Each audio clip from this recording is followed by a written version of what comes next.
Chip Lindsey was in his bag against Washington. I want to focus on three things that he did excellent in this game. The first, he set up split zone and variations off of it very well. They ran split zone early and often in the game, and then eventually mixed in wham for a touchdown. We've seen it before this year.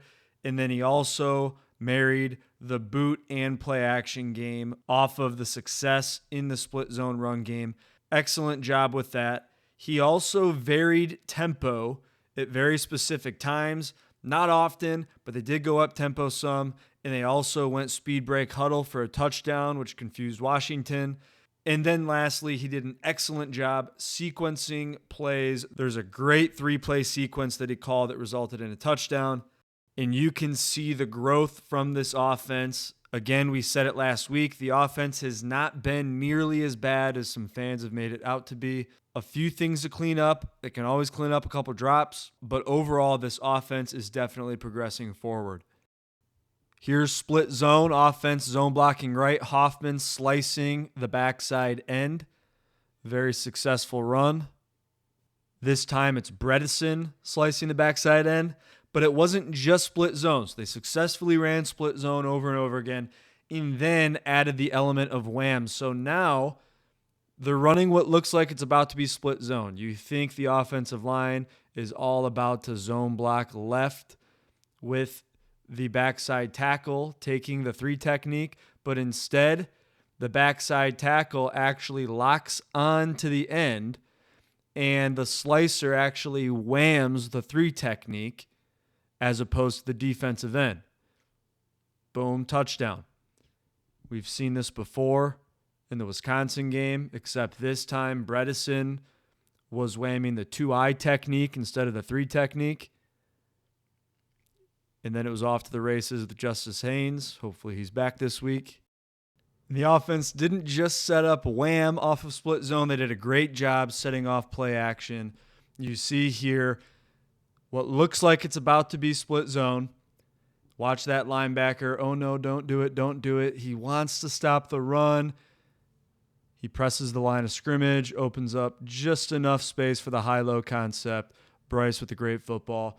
And it wasn't just play action. The boot game, I am convinced Michigan has the best boot game in the country. Right here, you're thinking it's split zone. Boom. Earlier in the game, he sliced the backside defensive end. This time, watch the tight end. He slides right by for boot-wise slide. Big first down. Easy completion for Bryce. And then this time, you see it with the receiver. Similar yo-yo motion. Just an easy 8-yard gain off of boot play action.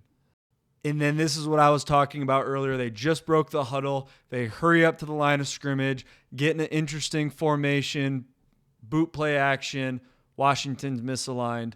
Easy touchdown. And then I have to highlight this 3-play sequence. This is an elite same-side RPO. Usually on an RPO, the quarterback reads a defensive back to the side of the running back. Check out this video in the top right for more details on how defenses decide which defensive back is in the run fit. But once you come back to this video, you'll find out Bryce is not your typical quarterback. On this play, he's not reading a defensive back to the side of the back. He's going to the front side of the play behind him. He's reading that space. There's no one there, so he hits the glance route to the sole receiver on the weak side of the formation.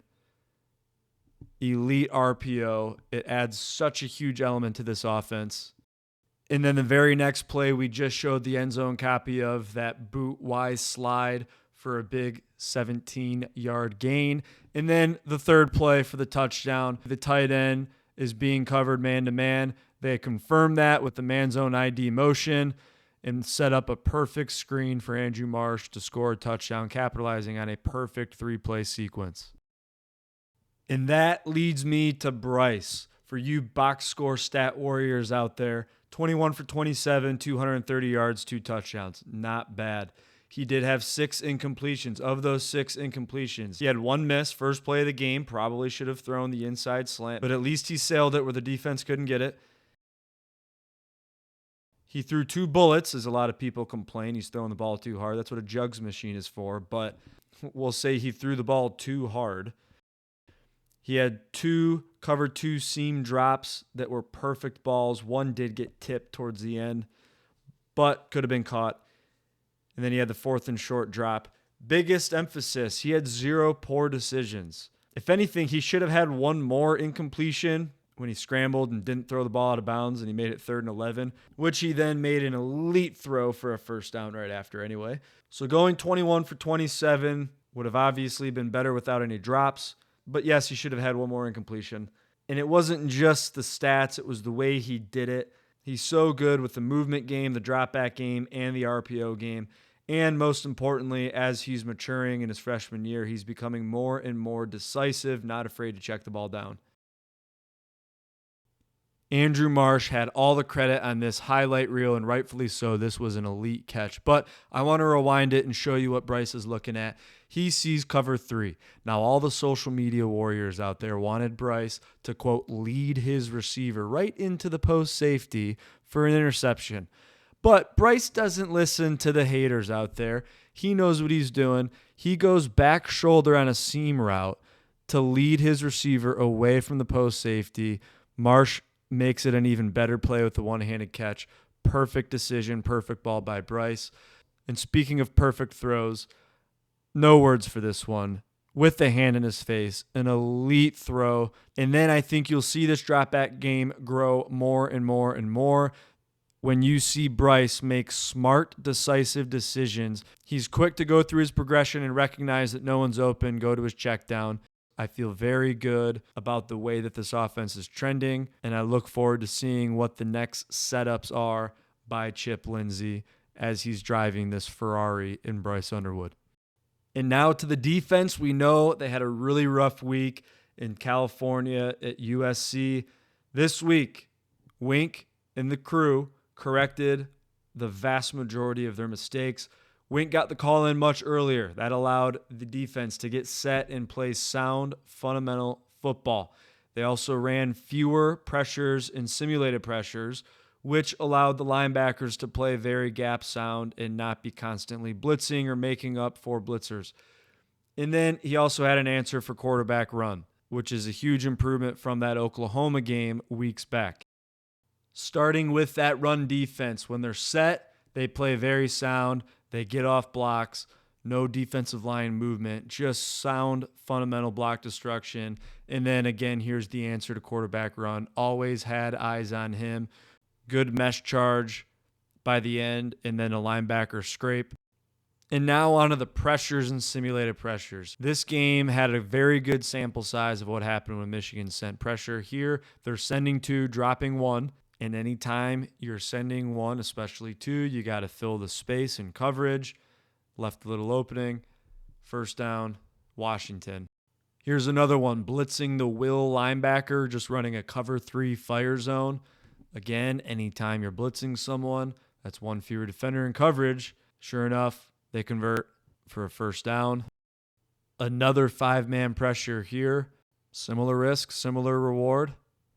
And then even when they run sim pressures, blitzing a backer, dropping an end, it puts a linebacker in a situation here, rush contain, that he's not used to.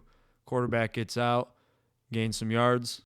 But at least when you're running a simulated pressure, you still have 7 in coverage. And you can see the benefits of that here. A nice pick, but they don't finish on the quarterback. Still continues to be a slight problem.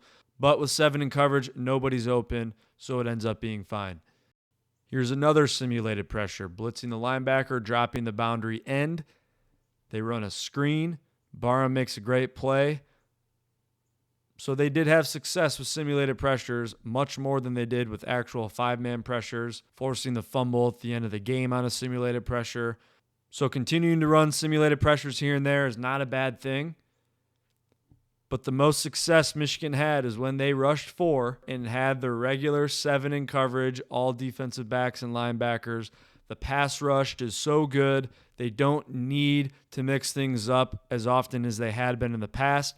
And Wink recognized that, made the corrections, and this was a heck of a game. They got rewarded with 2 interceptions, both on 4-man pressures with no simulated pressure, not dropping anyone, not sending anyone. Heck of a bounce-back game that Wink called. Defense was sound. Very big performance by the linebackers. And that's huge going into this week because you know Michigan State is going to throw a lot at you. This is the biggest game of their year. They want to play spoiler. They're going to throw a lot of misdirection, trick plays, and whatnot. So Michigan's got to be ready. Make sure to like and subscribe. Check out the Michigan State preview coming up. And hopefully Michigan keeps Paul Bunyan in Ann Arbor.